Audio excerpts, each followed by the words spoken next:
Well, good afternoon, good morning, everyone. Actually, some of my favorite people in crypto, and we're going to have a super fun conversation today about vaults and RWAs and what the hell is going on in crypto markets. Everyone here is building something very different, but all part of the stack, whether it's derivatives, on-chain primary issuance, leverage looping and infrastructure for it, or tokenizing existing real-world assets. As a very quick starter, try and keep the answer pretty short. What's changed in the last 12 months that's made what you're building investable now, and what still needs to be built?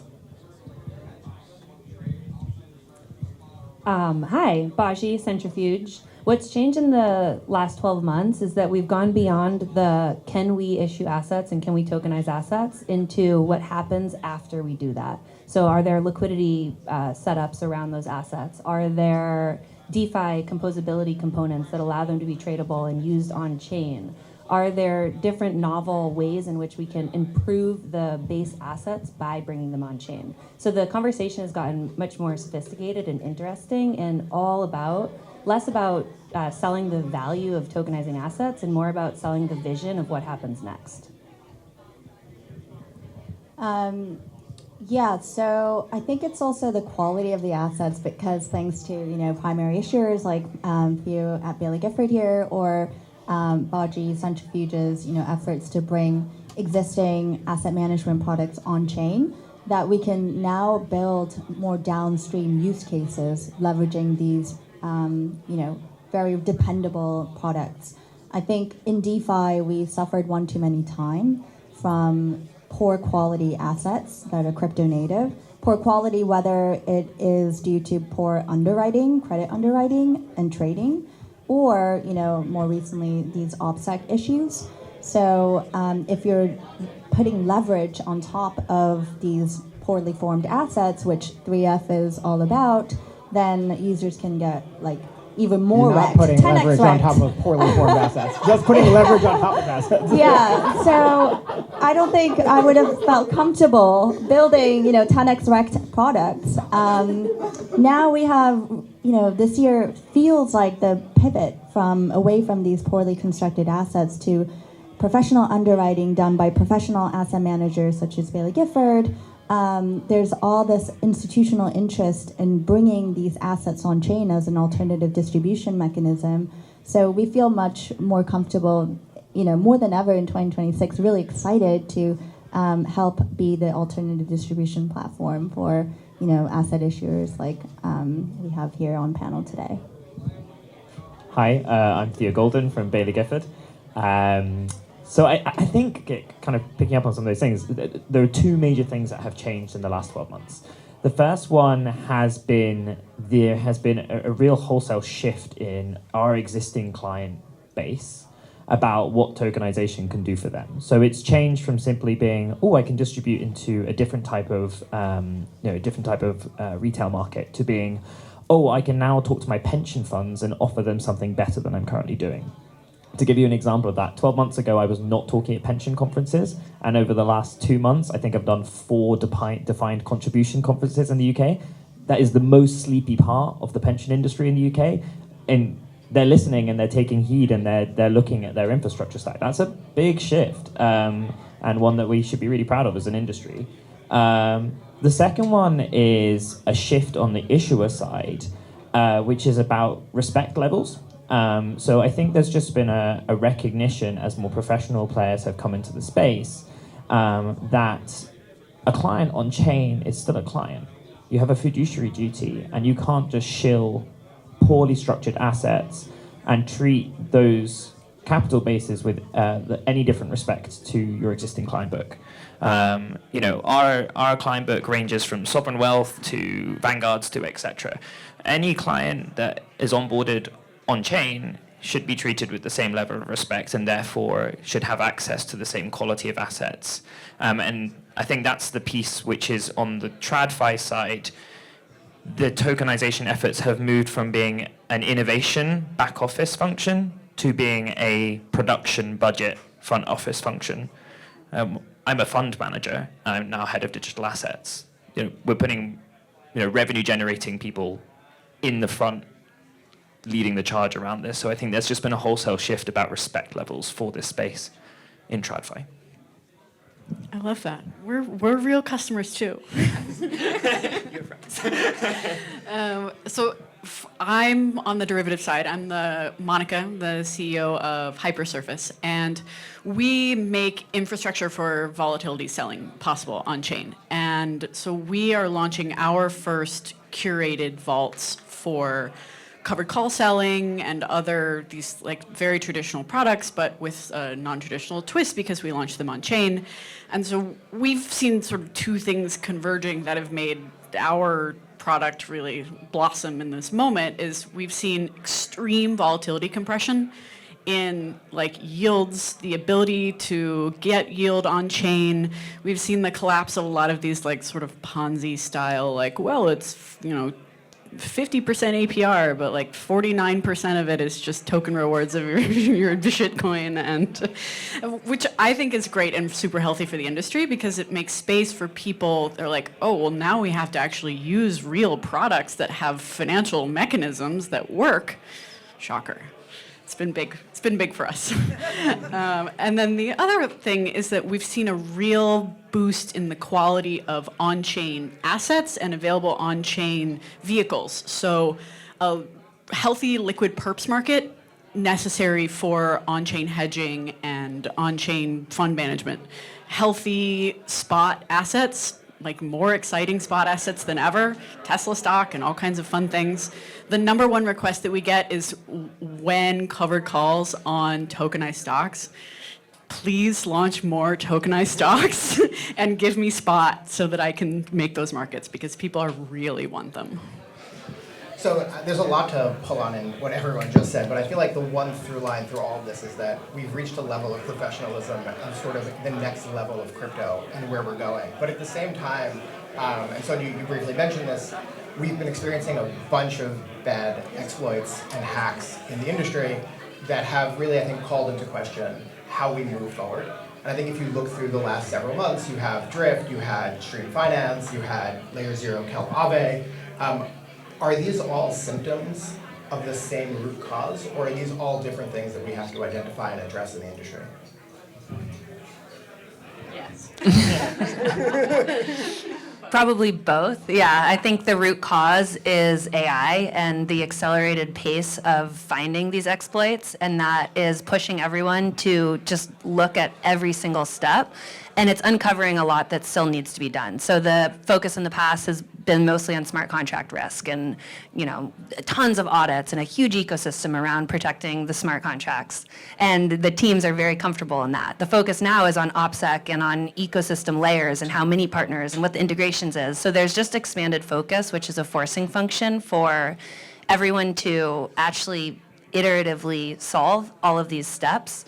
I think we're in the middle of it, not at the end of it, but what it does is it brings the DeFi ecosystem together and it makes us stronger. And I want to hear from Theo, but we've talked to a lot of our institutional partners, and their view primarily, especially on the tokenization side, is that tokenization is a core infrastructure that has staying power, and we survive through cycles. So we're still building and pushing forward with our institutional asset management partners. It's not great, doesn't help, but I think Nick Cherney from Janus described it as a speed bump, not a roadblock. So something that we're all working together to ensure that needs to be solved, and hopefully can get there pretty quickly.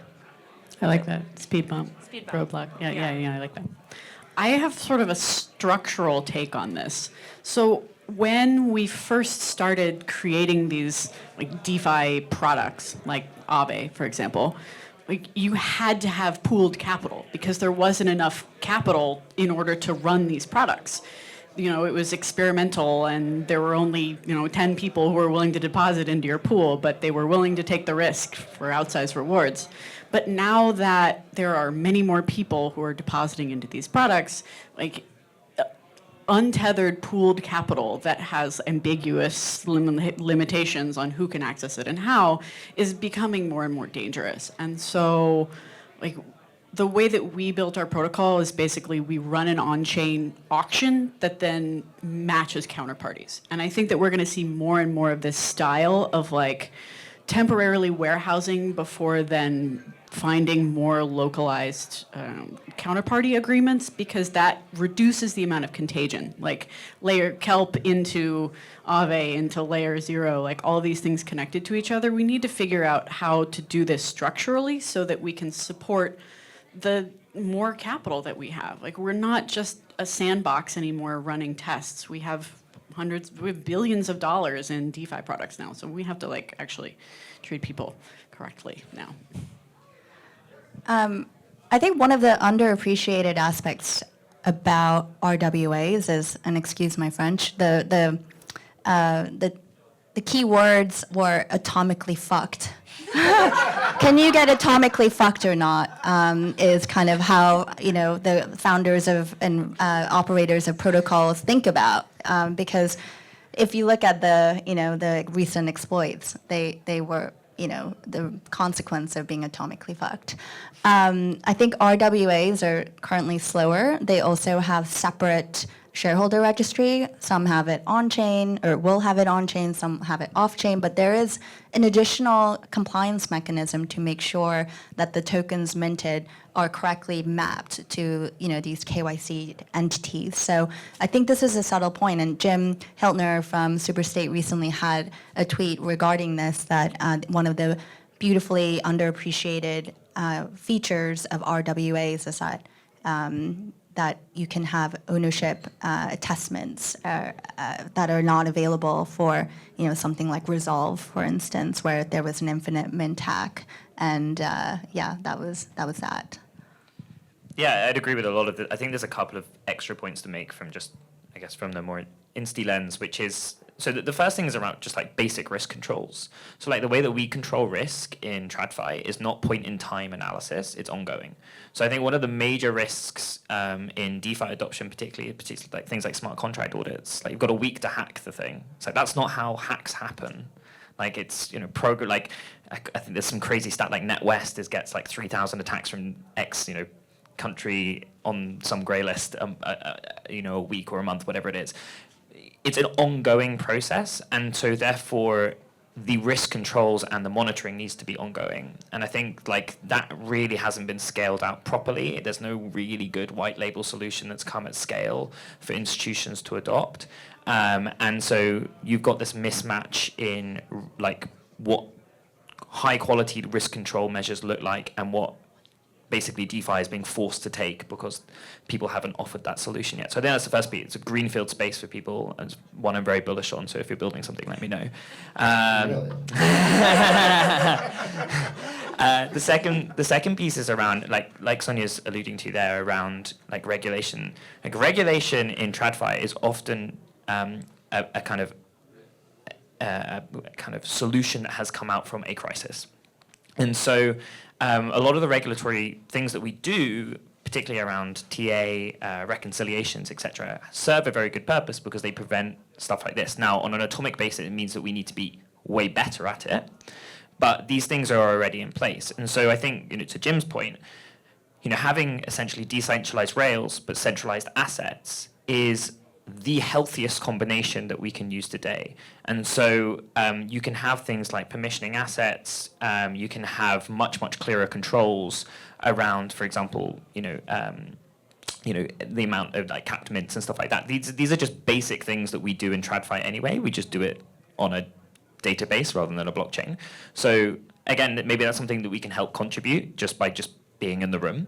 The third thing I just wanted to point out, which is around how we think about using these assets. So like the kelp risk is a really good example, which is like all of these hacks are happening on, like, in my view, very poorly structured pure crypto assets. And I think what's changed now is because tokens of RWAs are being recognized as the asset rather than just representations of the asset, it means that there's the sand has become bedrock for these applications.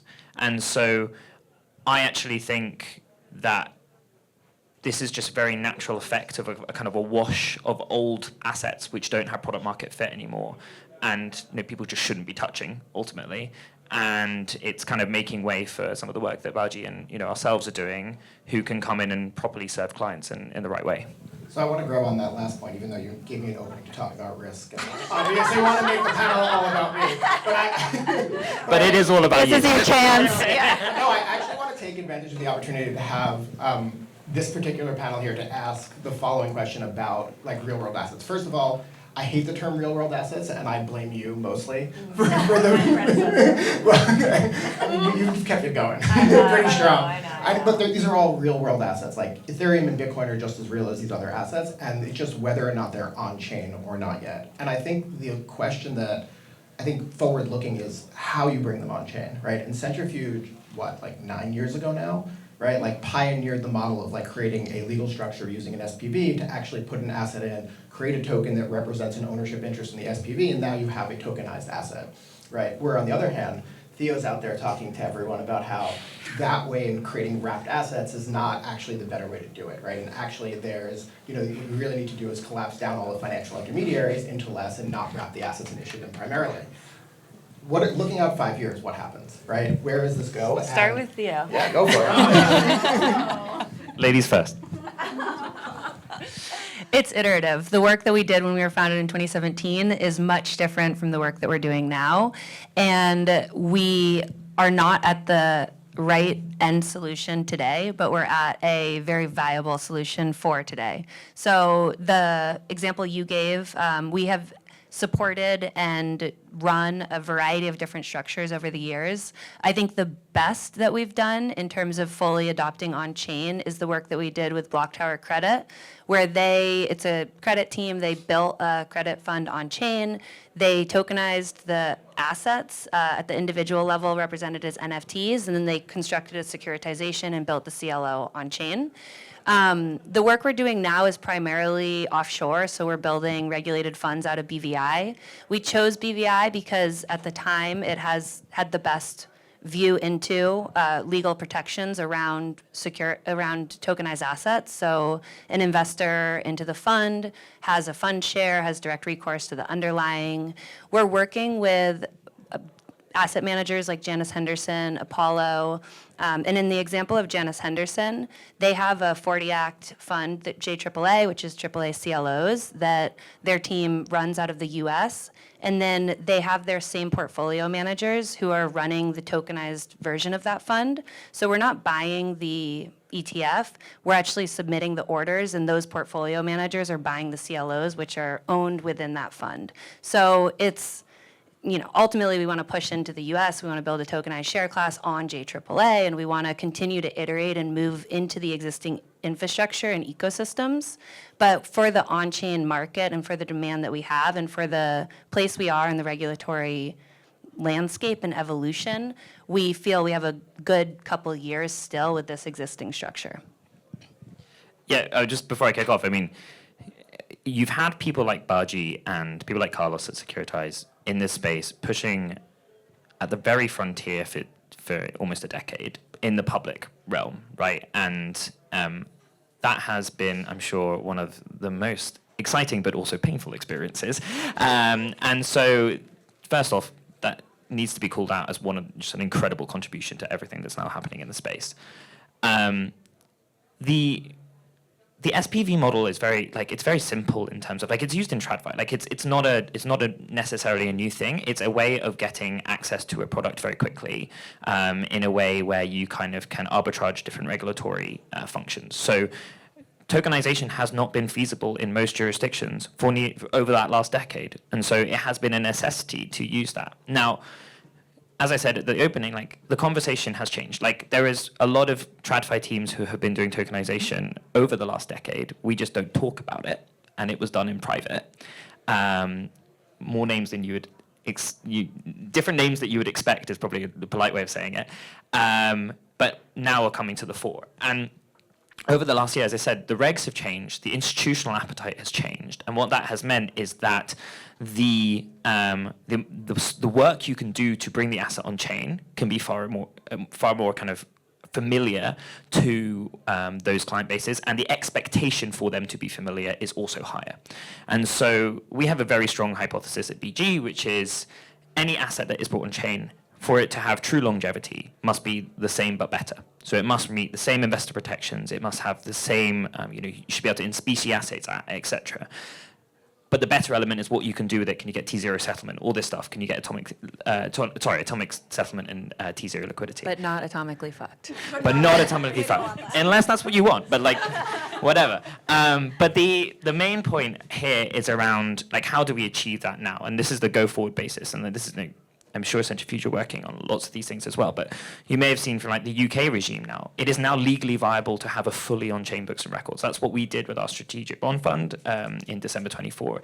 It means you have no reason to have an off-chain books, and that means that the blockchain is the ultimate source of truth. Now, what that means is that a tokenized fund is now a truly 24/7 asset. With an SPV structure and an off-chain books and records, it's not. You have a massive counterparty risk in the SPV structuring. You have centrifuge or securitized risk, which you might be comfortable with.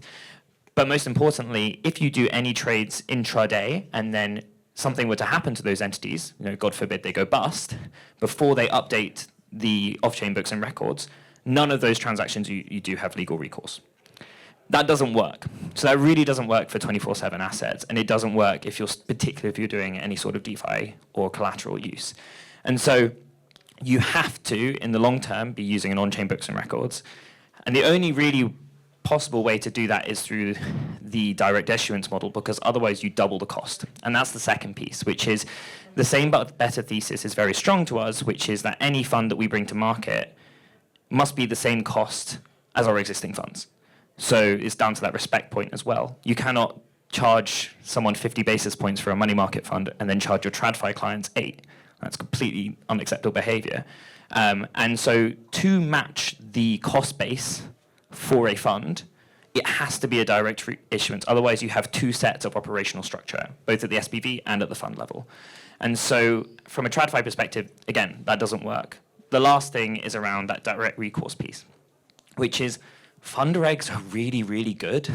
Like UCITS, OICs, mutual funds, ETFs, the regulatory structure around them is massively skewed in the favor of the buyer. And we shouldn't get away from that.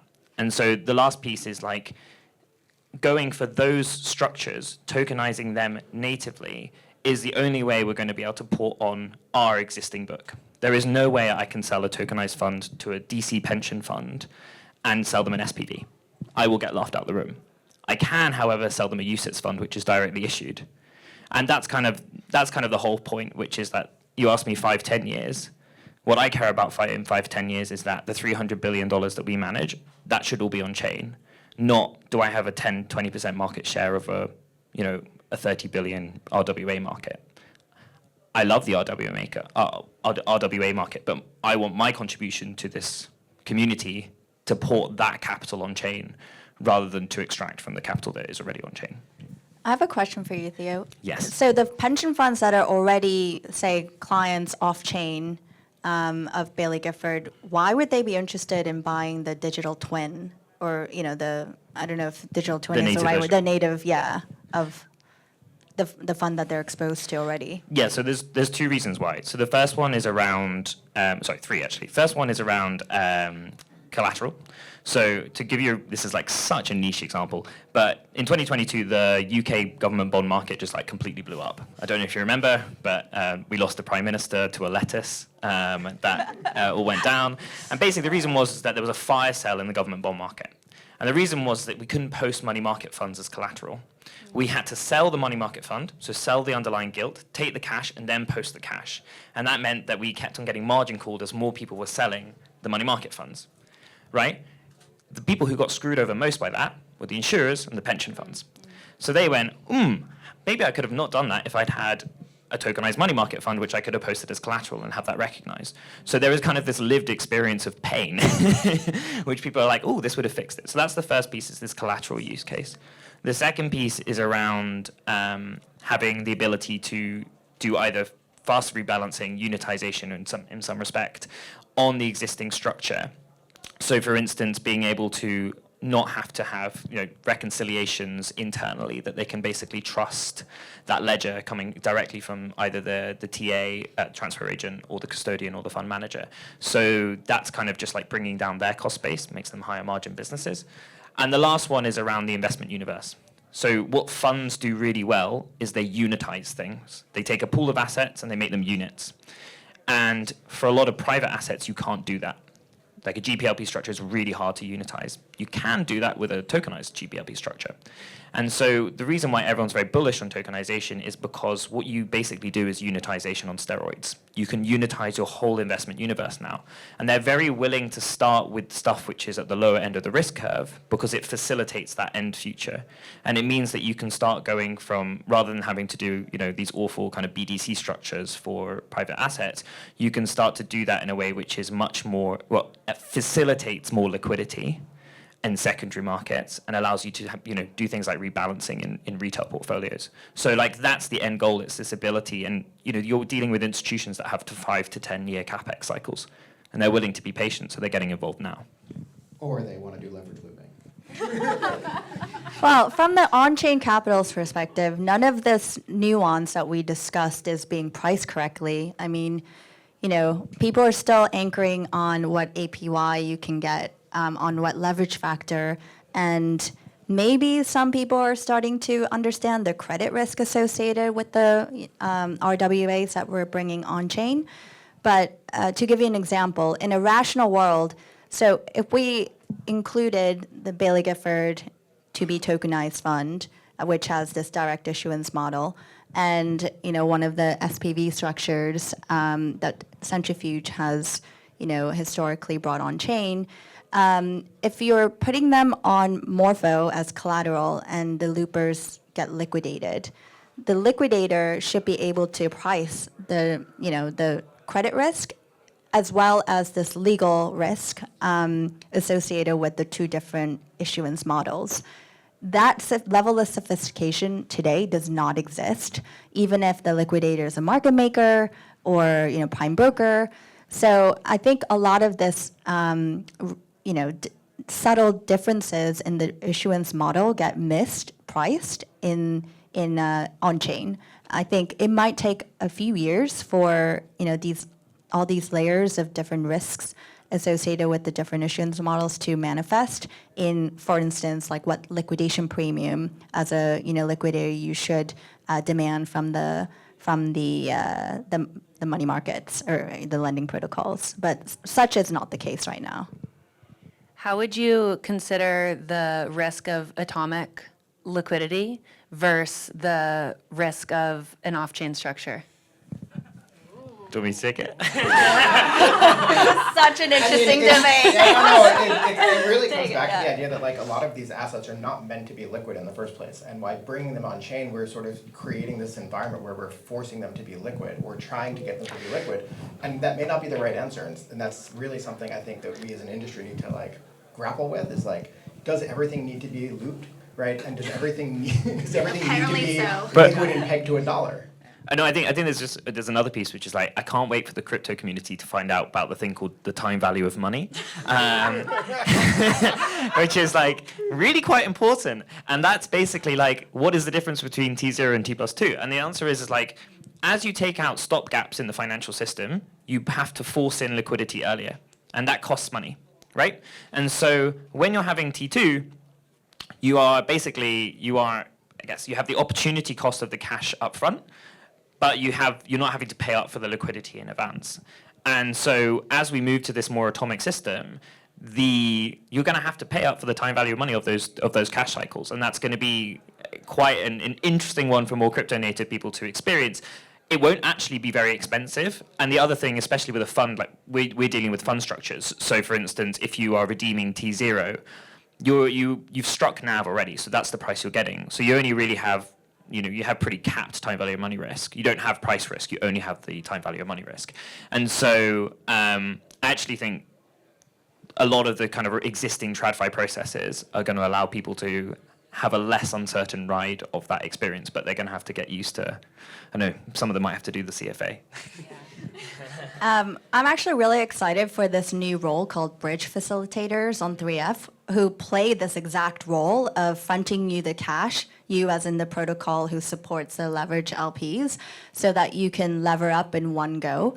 And they basically provide this, for a T+1 vehicle, an overnight credit facility, and this is all done, like on chain through a competitive auction process. So, whereas for traditional asset managers, all of this would be internalized or not. You couldn't see what the cost of time value of money would be because these roles are undertaken by like APs, and you don't really know how much they're making.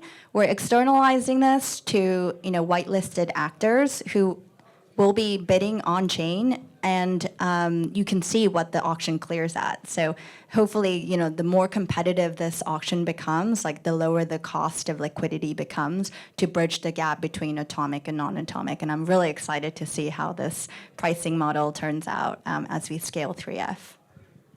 I have a question about your auction mechanics, but also, we've been talking forever. Are we supposed to stop anytime soon? No, let's keep going. Okay. So do you guys backstop your auction process? Because we found that we had to basically set a baseline ourselves and be willing to backstop it in order to not get lowballed by market makers. Lowballed or highballed? Well, depends on what you're trying to accomplish. We're trying to get premiums paid, so we get lowballed. Right. I mean, it's still early days. We're 3 weeks into our auction, so ask me, we just launched private beta, so connect with me if you want to test out. Yeah. But we hope to basically create competitive enough market. I think lack of competition would mean lack of price equilibrium that makes sense. But our overnight bridge cleared last week at just under 9%. And that was 400 basis point, 600 basis points higher than on-chain over collateralized lending. So it's high. We think that, we have an auction tomorrow and each week following thereafter, and we think that more participants will drive down this equilibrium price. But it's still interesting nonetheless to see, liquidity be priced right in front of our eyes and data that we can show over time. Yeah, I think the risk factors on chain are growing, and right now everything is, as you said, bundled into a single price. There isn't a way for us to disintermediate yet all these different risk factors and let them have prices, let them have auction and clearing mechanisms and ways to actually let them market price individual risks on chain. And that's going to be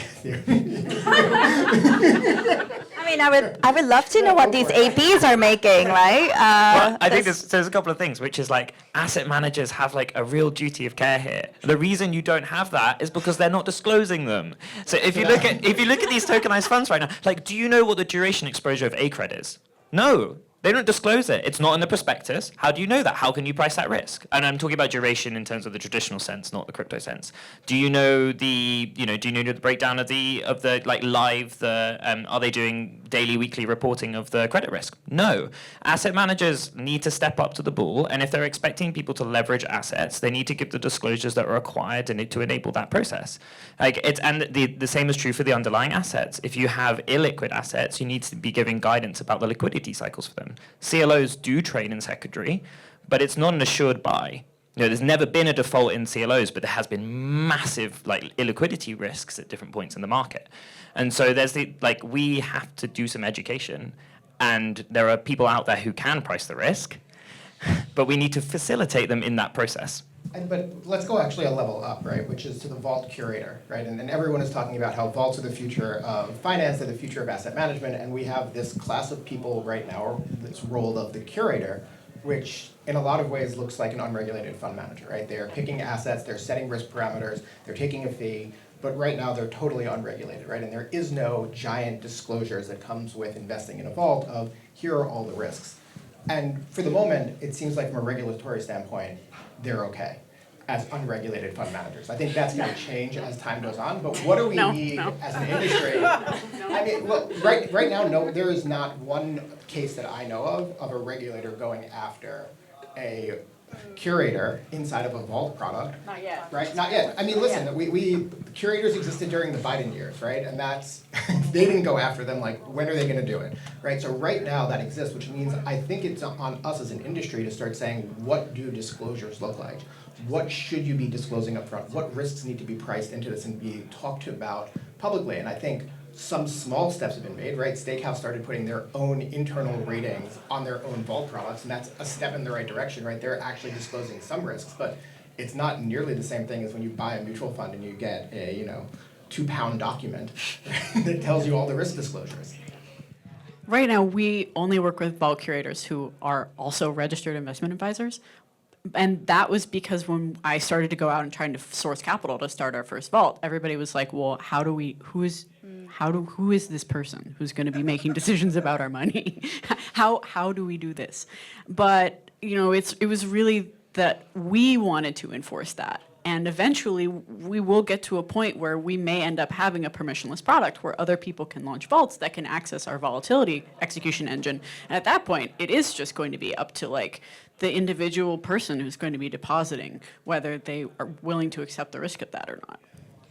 Yeah, so formerly Steakhouse here helped grow the Morpho business from scratch, so I'll take the other side of this. Right now, there's no regulation that stipulates that you need to, undertake this whole process of being licensed to do vault curation. And, the SEC is not going after vault curators because historically it's been a very cottage industry, right? It was a very niche thing that kind of blew up into the billions or tens of billions in a matter of 2 years.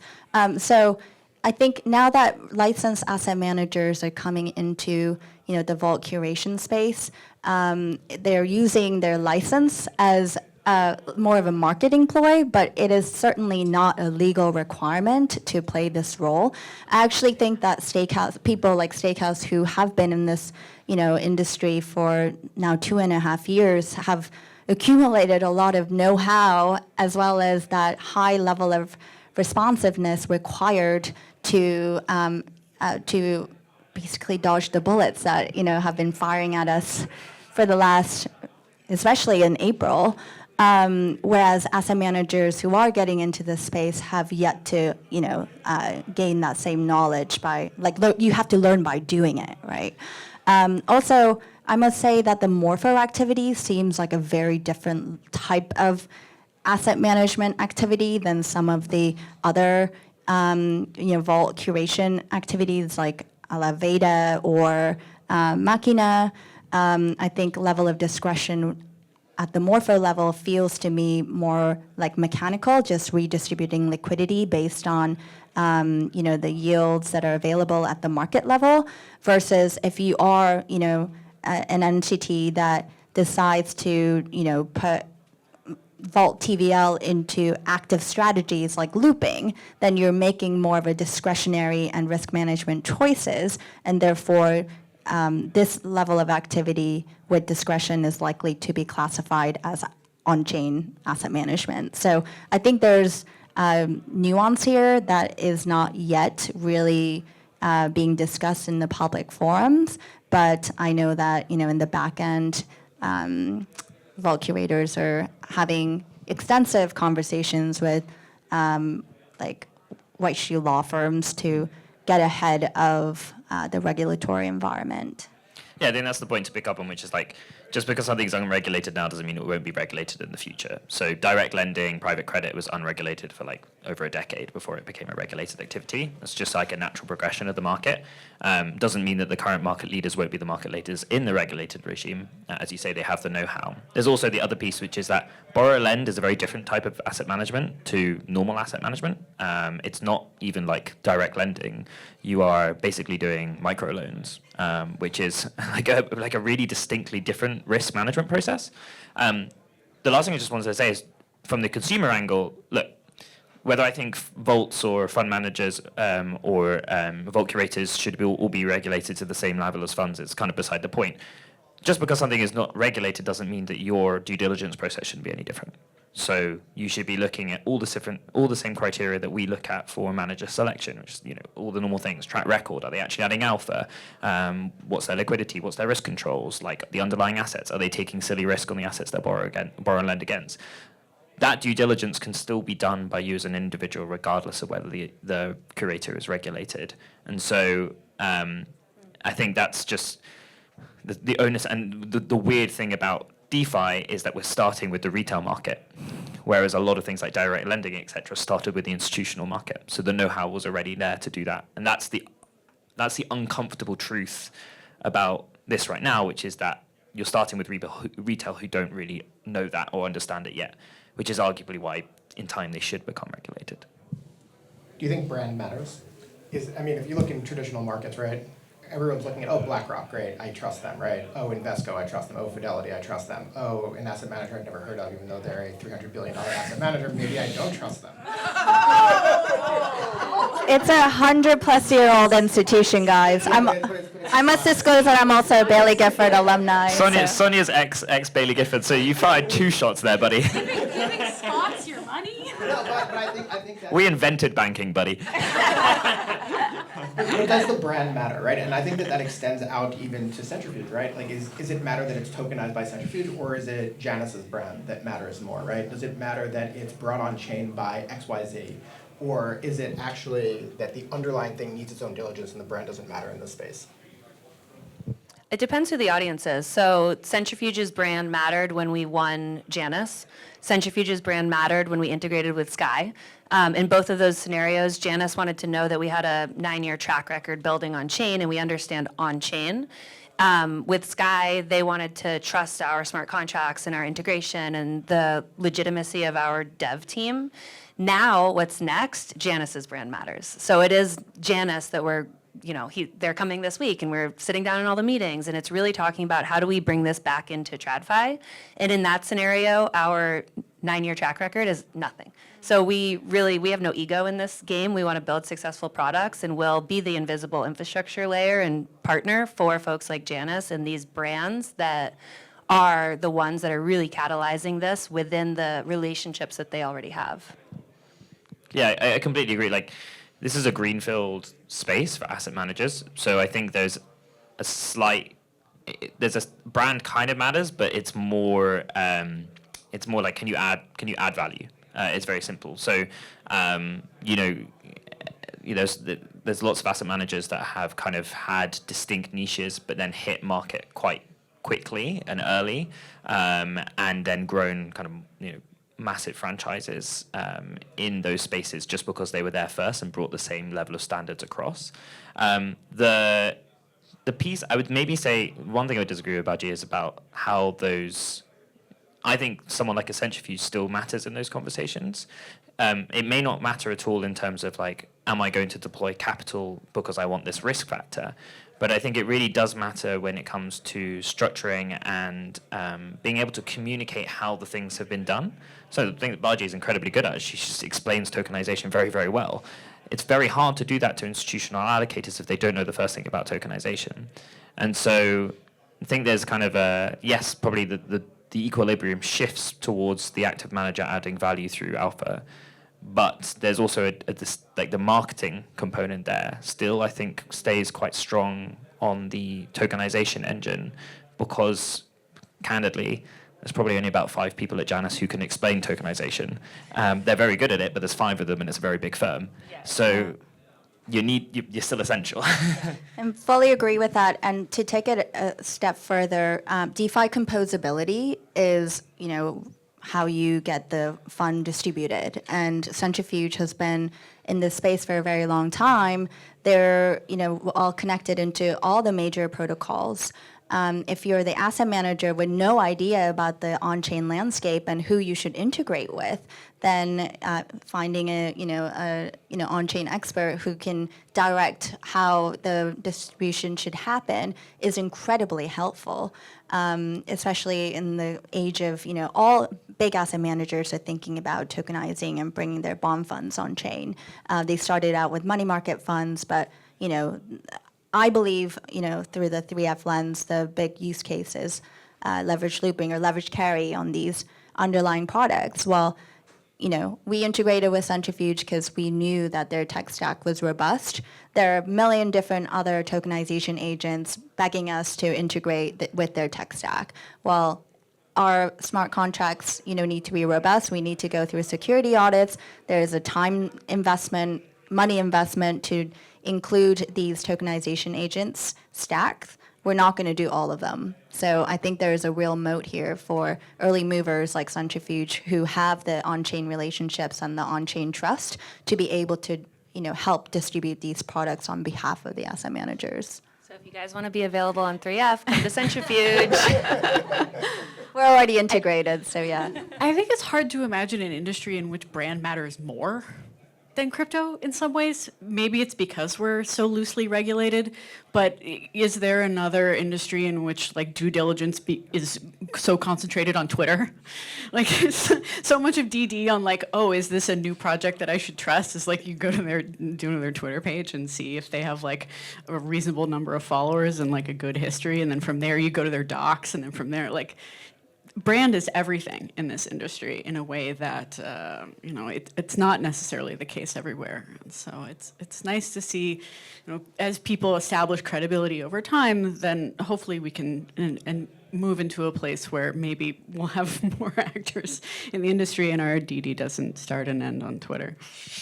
I think you'll see more common CFAs resurfacing from a lot of DeFi participants. I've certainly just renewed my CFA after not being a member for several years. You got to have you have to have the comma, otherwise you're not in good standing. So. No, one thing I was just on the due diligence piece. There are some really cool teams doing work on this. Like I would encourage people to check out a team called Particular, who have done amazing risk ratings. I think there's like a case for them to be like the Moody's and MSCI of tokenization in the future. And I think like there's a lot of work that has been done. I would just encourage issuers to go and work with people like that, but also publish the reports. Make sure that it's people can see what they're buying. Yeah, that is a good point that I wanted to touch on too as well, is that we're still so early on chain that those that are early now and pioneering can build the best brands on chain. It's like the echoes of the early ETF days where you could be first and you can grab that market share so that when everyone else comes on, you maintain that lead. So whether it's Particula and building ratings and the infrastructure components that are being developed around the products that we're bringing on chain, or if it's Baillie, who maybe not everybody knows because they're only 300 billion, is very early and is very innovative and is now loud about the work, then you're viewed as a pioneer and a leader, and you're really able to set the standard for the on-chain future. It's just hilarious. In defense of Baillie Gifford, they were one of the largest shareholder of Tesla at one point. So it's just hilarious that people. It's not mark to market on Tesla. Got a very big slug of SpaceX. SpaceX, yeah. Watch this. In thinking about like that and in terms of like risk and accountability and brand in the space, how do we actually move forward for some of these things where we actually understand who is taking accountability and who is holding risk, right? I think like just going back to like the last few weeks, right, there's been a lot of finger pointing going around. It's Layer Zero's fault, it's Kelp's fault, it's Aave's fault, it's, Token Logic's fault, right? But at the end of the day, the people who actually ended up having money on the line, largely, the people who could exit last and didn't have the ability to actually price and manage risk appropriately, but also like where does that risk, where should it live? Yeah, I think there's a really good term for this in TradFi. It's called a GSIB, which is like globally systematic investment bank. And like I think we should have a think about whether that's a relevant mental model for for DeFi, which is like I don't think there is a lot of tribalism in crypto, and that's meant that there's no accountability flywheel, and so there is no kind of like. If something goes wrong, we all bear responsibility, and we all and that's why DeFi United has been so refreshing, as people have pulled together. Now they've literally been putting money where their mouth is, but I think we can think about this more holistically, which is basically thinking when something happens, we pull together, but more importantly, before something happens, we share systematic risk. And as Sonya said, we're all going to get atomically fucked. So the kind of the emphasis to do that is much higher than with a GSIB where, during the 2008 crisis, you had the weekend to sort it out. Yeah, I think the issue there is the intention could be there, but we may not have the necessary capital to hold capital reserves, which is basically what GSIBs are, forced to do is they're forced to hold more capital in case something happens because they're so systematically important. I think Sky is doing a really good job, because they do have lots of revenues, unlike many of these startup protocols, to retain, capital against the risk, whatever risk they're taking on the asset side of the balance sheet. But the reality, unfortunately, is that, even if the intention is there, the means may not be there right now.